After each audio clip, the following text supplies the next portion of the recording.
para también estar en la eternidad con ellos. El Señor los invita.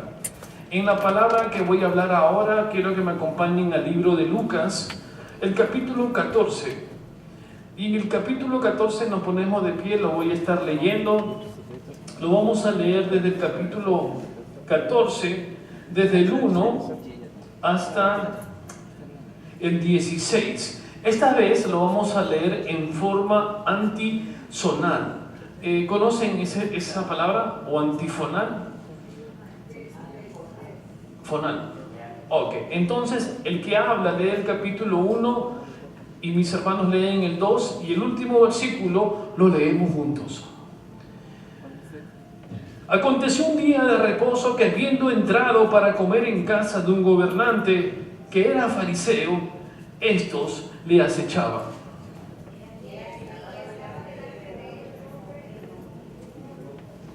Entonces Jesús habló a los intérpretes de la ley y a los fariseos, diciendo: ¿es lícito sanar en el día de reposo?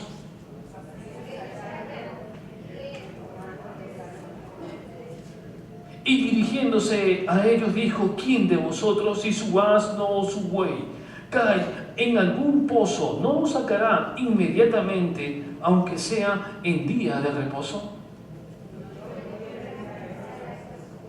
Observando cómo escogían los primeros asientos a la mesa, refirió a los convidados una parábola diciéndoles: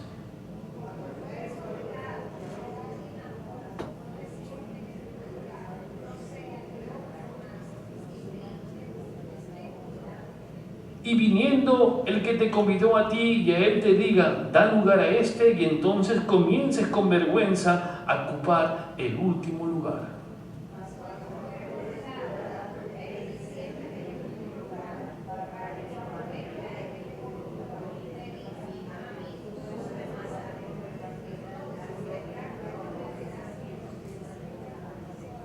Porque cualquiera que se enaltece será humillado, y el que se humilla será enaltecido.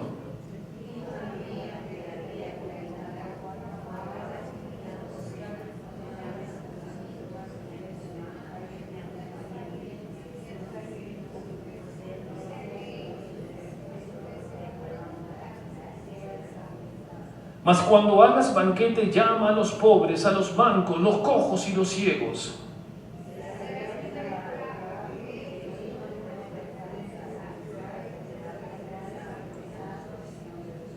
Hasta aquí la lectura bíblica. Amado Padre, vengo ante tu presencia, Señor, para que tanto este cuerpo, que es tu cuerpo, Señor, podamos entender lo que hiciste hace ya tiempo, pero que en aplicación de la palabra lo debemos también hacer nosotros. Bendice a mis hermanos, Señor, y a este siervo que usas para la expansión de tu palabra en la tierra territorial de carne, Señor, en el nombre santo de tu Hijo Jesús. Amén. Tomen asiento, hermanos. El pasaje bíblico de Lucas es un pasaje que es muy transparente, sabiendo que Lucas es un médico y que Jesús, antes en el versículo 13, ya determinó que el final de ese camino lo va a conducir hacia la crucifixión. Pero en su caminar, lo que está haciendo Jesús es tomar en esta invitación de un fariseo que se cree que también pertenecía a la sinagoga, va a presentarse ante él. Él no está negando que lo invite. Él lo que está mostrando que aún siendo fariseo, siendo rico, siendo de la élite de los judíos, de los hebreos, él va y se va a sentar. Y él va a hacer tres cosas. En estas lecturas hay tres cosas que el Señor nos va a enseñar en esta tarde. Lo primero que dice que aconteció en un día de reposo. ¿Y el día de reposo cuál era? El día de reposo era el día sábado. El sábado, en materia teológica, tiene es vinculante con el Antiguo Testamento. Hay mucha tradición, también hay mucha reverencia y respeto al día sábado. Algunas veces hemos escuchado que ellos descansan los sábados, pero detrás de eso en el Antiguo Testamento significa que dan gracias a Dios primero que Él haya hecho los cielos y la tierra. Segundo, que los haya sacado de Egipto, que los haya liberado del faraón, que les haya dado la tierra prometida, que los haya ayudado durante el tiempo que cruzaron el Éxodo. El sábado se agradece a través de todas las fiestas, de los panes, de los tabernáculos. O sea, hay una gran cantidad de tradición, historia y reverencia a Dios en ese día. Es un día muy, muy exclusivo para adorar a Dios. Los judíos lo hacían. Pero el Señor Jesús, sabiendo lo que iba a pasar, entra a comer a la casa de un gobernante. Este gobernante, cualquiera haya sido la idea para que se presentase, porque es extraño si usted se da cuenta que siendo de un Sanedrín, como dicen algunos teólogos, invitar a Jesús, a un simple carpintero, más allá, un obrero, y se cree que también fue con sus 12 apóstoles. Lo invita para conocer al que sabe mucho, al maestro. Y Jesús, sabiendo y conociendo, va y acepta la invitación, pero va a dar una clase. Vean, cuando el Señor Jesús entra, dicen que lo estaban, ¿qué? Acechando. La palabra literalmente significa, estaban buscando que cometiese un error el maestro. Vamos a prepararle algo al maestro para enseñarles que él no es lo que dice ser, el Hijo de Dios. Ese no es el Mesías, así que vamos a prepararlo. Y para que acontezca todo esto, los judíos, los fariseos, los que están supuestamente, los que conocen, los eruditos de la ley, van a ponerle una trampa a Jesús. Y me río, ustedes se ríen, al Mesías, al que lo hizo, al que conoce su corazón. Van a hacerlo, no están sabiendo que están frente al hacedor de su vida. No están sabiendo que cuando entre ese Jesús le va a dar un ramo de rosas. ¿Por qué un ramo de rosas? Porque si vemos el versículo 2, vean lo que sucede. Y aquí estaba delante de él un hombre hidrópico. La pregunta es, ¿qué hace el hombre hidrópico en un lugar como este? Más o menos vamos a entender cómo eran estas cenas, estas reuniones. Las reuniones en la época de Jesús se hacían mayormente después de la hora sexta. Quiere decir, después de las 12 de la mañana, después que hayan terminado de salir de la sinagoga, ellos iban al lugar propicio que era el de la cena. Es como nosotros cuando terminamos vamos a la coinonía. Por eso es que algunas personas me dicen, no hemos vuelto coinómanos. No lo tomen en consideración. Y era costumbre de los hebreos y judíos que en cada cena, en cada reunión se invitase a muchas gracias, hermano, se invitase a una persona que conociera mucho la ley. Por eso lo invitan a Jesús, porque era normal que en la cena siempre el que llevase la palabra, el invitado de honor, fuera un erudito de la ley, y ellos querían mostrar que no era erudito. Así que lo llevan a Jesús y aparece el hidrópico. ¿Qué es un hidrópico? ¿Algunos conocen esa palabra? No es ebrio. No. El hidrópico son aquellas personas que no pueden, que en las partes internas del cuerpo acumulan líquido, ceproso, cederproso, algo así se llama, que acumulan líquido mayormente en las extremidades, algunas veces en las barriguitas. Aquellas personas que se acuerdan de ese país que se llamaba en África, que desapareció, hasta el presidente se murió de hambre. No lo recuerdo, pero mayormente ellos, los pequeños, tenían una barriguita bien infladita.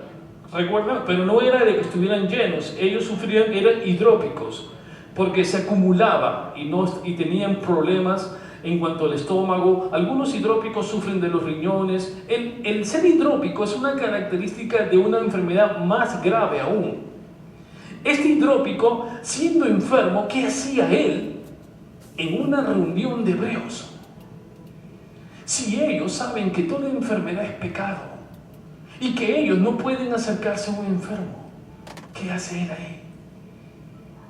¿Acaso no es porque van a probar a Jesús? Y miren, Jesús conociendo todo eso, este hidrópico, quizás una persona, era la paria, la escoria, lo sucio del pueblo, lo que está tirado ahí. Él no fue invitado, lo han traído para que lo usen. Y él sabiendo, bueno, dice, no tengo nada, si me han invitado comeré pues. Así que él va. ¿Y qué hace? Entonces Jesús habló a los intérpretes. Él sabe su corazón. Él sabe lo que están haciendo. Hermano, él no sabe lo que usted hace en su casa. No sabe que lo que hace usted aquí en la iglesia realmente. No lo sabe. No sabe que a veces no vienen por el deseo de amarlo. Él sabe eso. Él entra.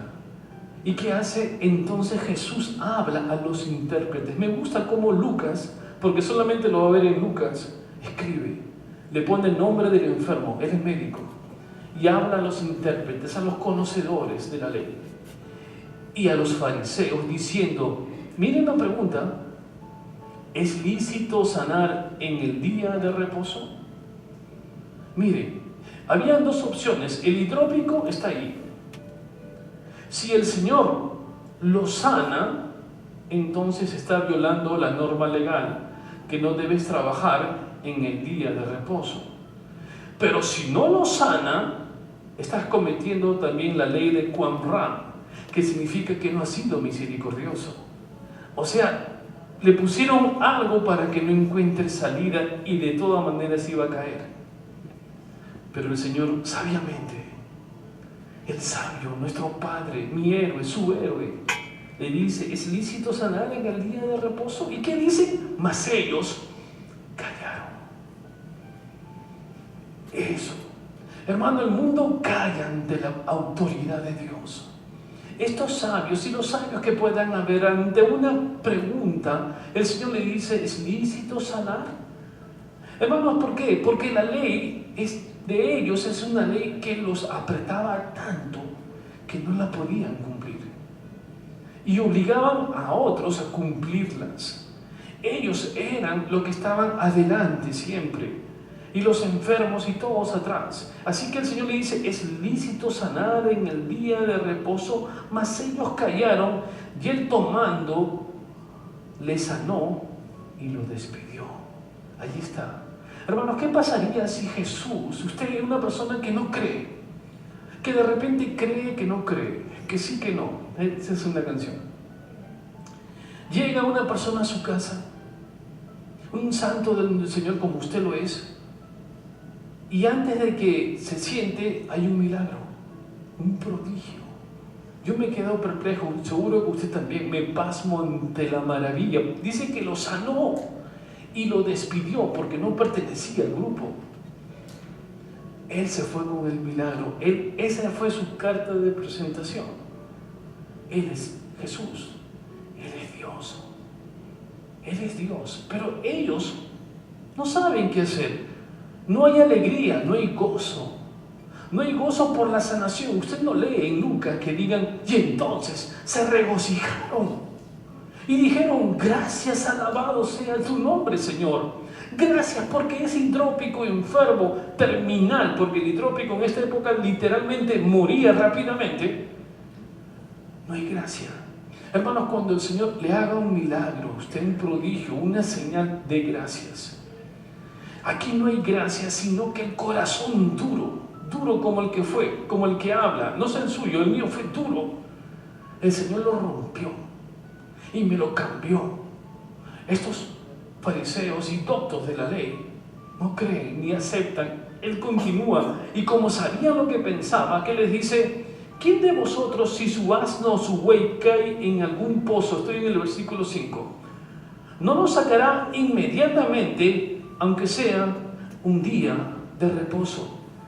La pregunta es, ¿por qué no dice, ¿qué de vosotros si un hijo o un hombre? ¿Por qué pone un animal?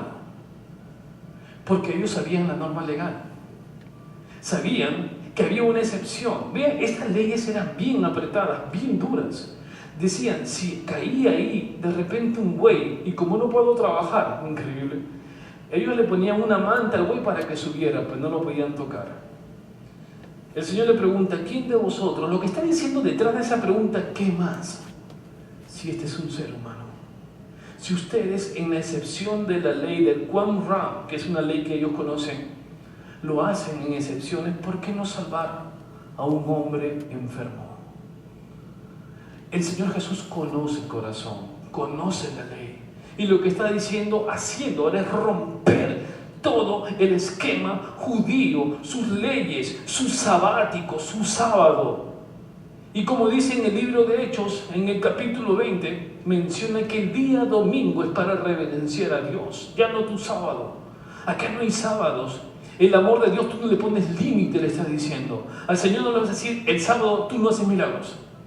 No, el hombre no pone normas ante el Señor. El Señor viene y pone su ley. No es al revés. Los judíos dicen, no lo harás. Tú no estás viendo a Dios. Ellos no veían a Dios. Hermanos, nosotros como cristianos tenemos que ver a Dios en cada señal, en cada prodigio y milagro que hace en su vida. ¿Usted qué cree? ¿Que nuestro cuerpo no está achacoso? ¿No está un poco enfermo? ¿Acaso usted me gustaría que todos dijeran que están bien, que estamos bien de salud, pero de un momento a otro amaneces y ya no puede hablar? ¿Qué pasó? Amanece y un hueso que no se quiere mover. ¿Qué pasa? La rueda, que es un cambio de llanta. ¿Qué pasa acá? Hermanos, pero ahora estamos viviendo en la gracia de Dios y el Señor nos sana. El que habla cuántas veces pudo haber muerto y usted cuántos accidentes lo ha librado. Vivimos de gracia en gracia, de gloria en gloria, yendo hacia el reino de Dios. Ese es mi destino final y el suyo también. Denme 2 segundos, por favor. Y me disculpan los hermanos de oratorio. Dice la palabra, mas ellos callaron, en el 6, y no le podían replicar estas cosas, no había réplica. Réplica está hablando, Lucas está escribiendo como se escribe a los abogados. En esta época está usando una palabra de réplica que es literalmente entre dos partes que conocen bien las leyes. Tú no puedes replicar. El Señor conoce tu corazón, pero tu corazón conoce la ley y conoce la trampa que has querido poner y se quedan perplejos. Hermano, el mundo entero como está ahora, cuando usted está preparado en la palabra de Dios, cuando usted ayuna, cuando la palabra de Dios, esta palabra de Dios está en su corazón, habita y la conoce bien y busca y le dice, Señor, lléname de tu palabra, y la lee. Ante una pregunta del mundo usted le da un versículo bíblico y el mundo queda callado. A veces queremos ponerle nuestras ideas, mi razonamiento. Bueno, voy a hablar en filosofía. No, háblale con la palabra. Háblale con la palabra y el poder de Dios contagia tu pasión a esa persona. Muestra en tus ojos que amas y adoras a Dios. El Señor lo hizo y ellos no se querían contagiar. En un momento estos fariseos seguían siendo fariseos. Y ahora los fariseos aún existen, esa línea existen de fariseos. No aquí, pero sí los hay. Y dicen, no podían replicarle, ya que hasta aquí, del versículo 1 al 6, concluye esta introducción, este milagro. Y se acaba. Pero quiero que vean la palabra, observando. Ahora la pregunta es, ¿quién está observando? ¿Los fariseos? ¿Los intérpretes de la ley? ¿Quién está observando ahora? Jesús. Vean, al principio Jesús entra y lo están acechando. Jesús hace el milagro, ahora Él los observa a todos. Cambió. Él viene para ser probado, atacado, para ponerle la trampa, y cambia rotundamente. Cuando el Señor Jesús toma el control, ahora Él observa. Y comienza una observación que es una falta, no de ética ni de respeto, sino una falta de amor a Dios. Porque dice, observando cómo escogían los primeros asientos de la mesa, que refirió a los convidados una parábola diciéndoles. En este versículo menciona que para sentarse en la mesa, quiero más o menos también explicarles, en esa época era tan importante sentarse adelante que no les importaba si te pisaban los pies, si te empujaba, te jalaba el cabello, te metía una patada. Lo importante es que yo tenía que sentarme ahí adelante. Porque de acuerdo a mi ubicación en la ley de ellos, era la ubicación en el reino de Dios. Graso error, tremendo error, pero ellos creían. Así que no importándoles, buscaban siempre ¿qué? Los mejores lugares. Actualmente, muchas personas siempre buscan los mejores lugares, ¿no? En posiciones teológicas, de repente de liderazgo, maestro, yo y yo. ¿Ellos no lo están haciendo? Claro, están dejando de lado que a otras personas no les importa, pero ellos quieren su posición. Y la mejor posición es cuando una persona está sentado en medio y a su costado hay dos. Esa es la posición que están buscando. Jesús los observa y le dice, ¿acaso no dice el libro de Proverbios que ustedes deben ser misericordiosos los unos con los otros? Ustedes, maestros de la ley, no están cumpliendo con la ley. Y el Señor Jesús le dice en la parábola, cuando fueras convidado por alguno a bodas, no te sientes en el primer lugar. Qué hermoso, ¿no? No te sientes en el primer lugar. ¿Por qué? No sea que otro más distinguido que tú sea el convidado, esté convidado por él, y viniendo el que te convidó a ti y a él te diga, da tu lugar a este, y entonces comiences con vergüenza a ocupar el último lugar. Literalmente, volviendo acá al mundo hebreo, pasa esto. Supongamos que usted está en la boda y se sienta aquí adelante. De repente eso no es su lugar y el anfitrión, el dueño, te dice, disculpe, pero... y todo el mundo escucha, ¿no? La vergüenza que va a pasar. Este lugar está ocupado. Se sienta atrás, pero miren, atrás está lleno. ¿Ya todos cogieron su posición o no? ¿Dónde se va a sentar él? Si es que encuentra sitio.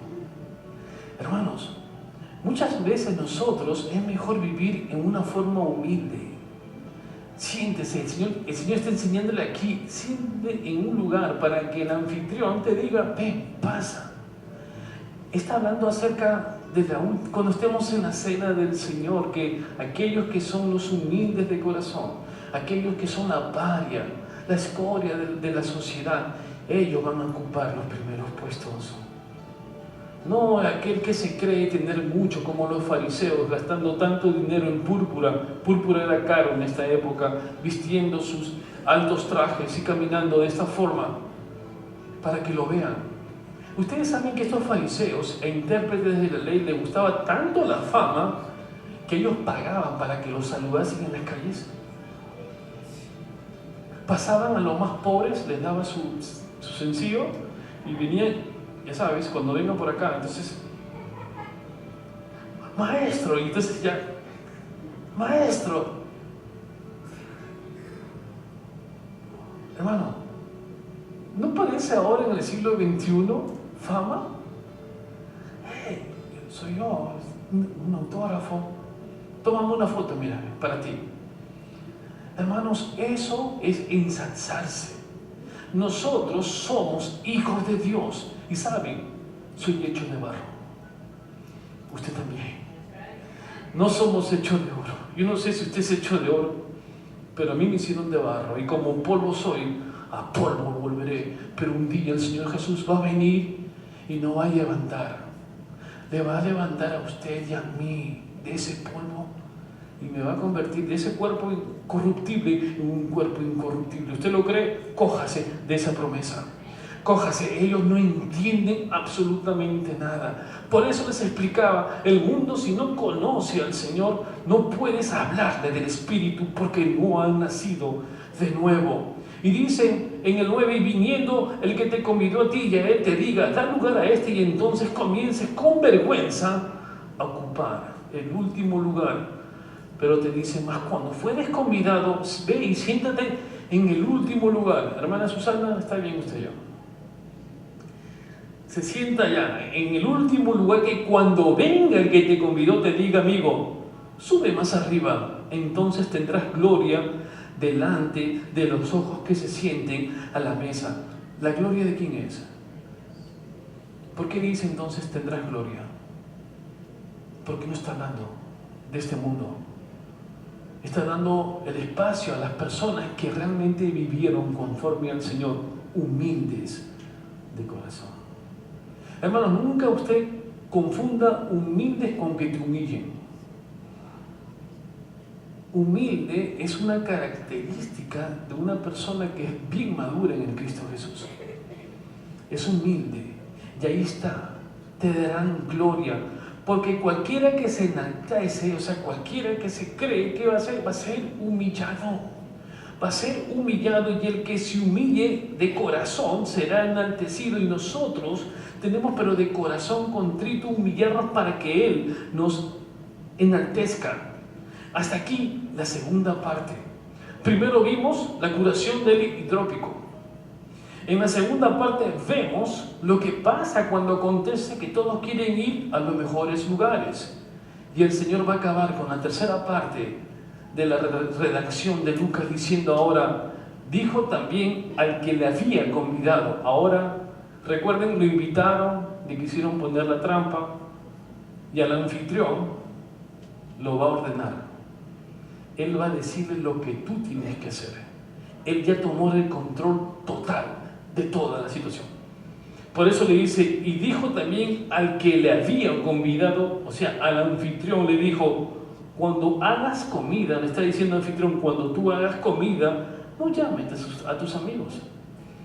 Que dice, ni a tus hermanos, ni a tus parientes, ni a tus vecinos ricos, no sean que ellos a la vez te conviden y te recompensen. ¿Qué gozo hay en invitar a alguien que te va a pagar con otra invitación?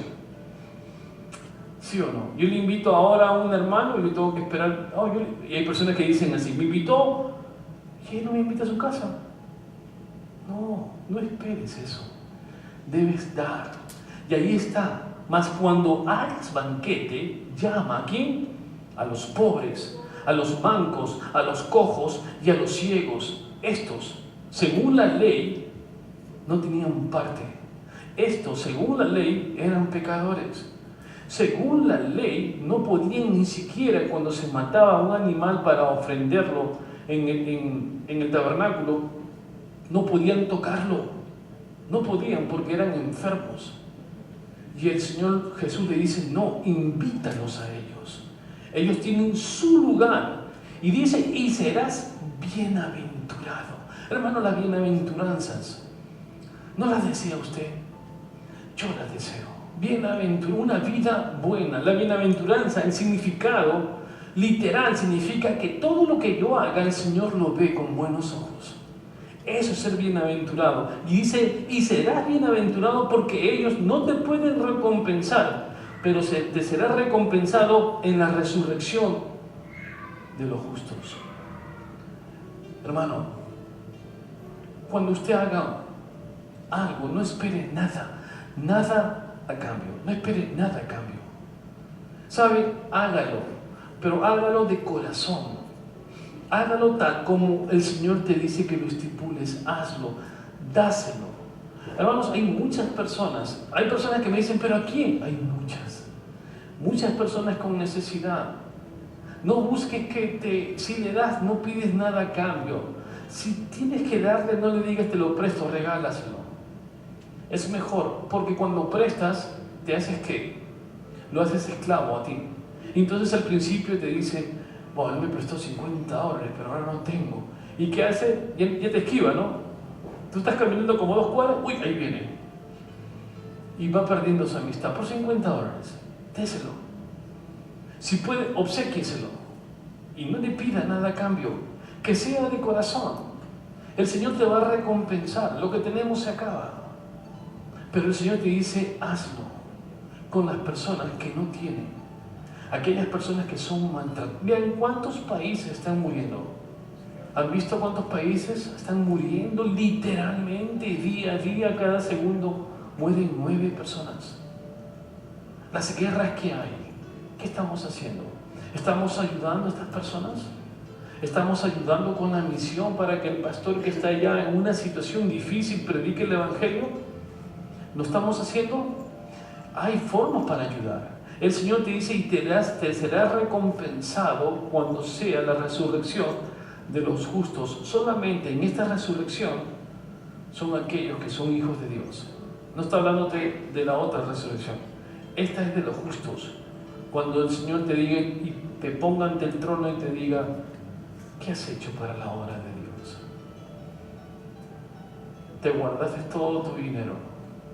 Vean, hermanos, hace poco les mencioné el día jueves, tenía una necesidad de comprarme un mueble. El que habla humildemente sabe que soy más que un peregrino. Así que me compré un mueble de segunda. ¿Sí o no? Como dije, tenía un alumno que no usa Giorgio Armani, que usa un Salvatore Army. Okay. Pero vean, cuando compré el mueble, era un mueble antiguo. Y alguien, quizás guardando algo, una necesidad, escondió ahí un paquete en el mueble antiguo. Y el mueble estaba ahí como 2 semanas que no lo podía recoger. No tenía cómo hacerlo. Pero el día que lo recogí, ya la gente había jalado los cajones. Pero ahí decía vendido, ¿no? En inglés, so. Perfectamente hablo inglés, perfectamente. Y ahí estaba el mueble. Ok, lo subo a la camioneta y cae el paquete. Y digo, qué raro, un paquete. Bueno, si yo le he comprado todo lo que está, es mío. Sí, lo compré, es mío, yo lo compré. Y guardé el paquete, fui a mi casa. ¿Y cuánto era? Era un billete de 100 y de 50. Muchos billetes de 100 y 50, antiguos. Vean, a lo que voy, esta persona quizás no se la dio a nadie. Quizás nunca quiso compartir con otra persona o darle en una necesidad. ¿Y qué hizo? Lo guardó, lo metió, lo escondió, se murió, agarrándome el mueble donde lo compro yo y ¡plá! Ahí está. Nadie sabe para quién trabaja. Pero cuando lo vi dije, porque los billetes son antiguos, ¿no? En vez de esto haberle sacado, de repente sabiendo que va a morir, con tanta necesidad, hijo, toma, no era mucho, pero ¿para qué lo guardó? Hermanos, es mejor dar que recibir. Ahorrando para el funeral, no creo.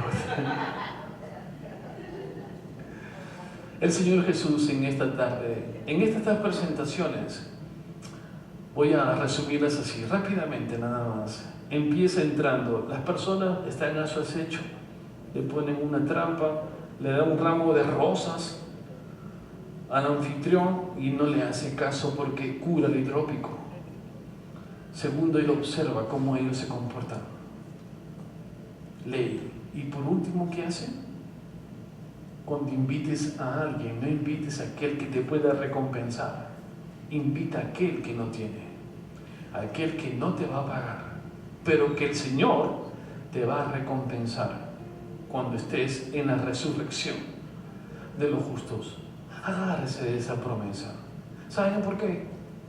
Porque necesariamente de aquí nadie sale vivo.